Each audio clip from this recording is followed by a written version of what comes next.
কোরবানি দেওয়ার সময় সুদের সাথে কোনো কোরবানি নাই, ঘুষখোরের সাথে কোনো কোরবানি নাই, হারামখোরের সাথে কোনো কোরবানি। যদি সলিড ব্যক্তি না পান, যদি একবারে কাউকে খুঁজে না পান, এরকম দরকার হলে নিজের বাগের টাকা দিয়ে একটা ছাগল দিবেন। তারপরও সুদি ঘুষিদের সাথে, এই হারামখোরদের সাথে কোরবানি দেওয়া যাবে। যারা কোরবানি দিবেন, অনেকে আছেন বাগের মধ্যে কোরবানি দেন।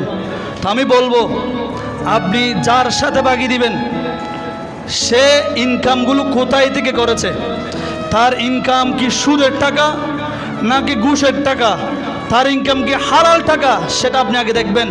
মনে রাখবেন, এক গ্লাস পানির মধ্যে যদি এক ফোঁটা বিষ পড়লে যেরকম পানিগুলো আপনার জন্য কি হয়ে যায়, পান করার মতো হারাম হয়ে যায়, আপনি এটা খেতে পারবেন না।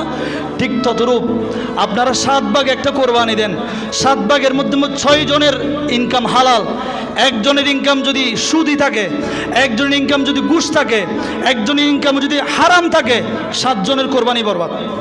সুতরাং কোরবানি দেওয়ার সময় সুদির সাথে কোনো কোরবানি নাই, ঘুষখোরের সাথে কোনো কোরবানি নাই, হারামখোরের সাথে কোনো কোরবানি, কোনো কোরবানি।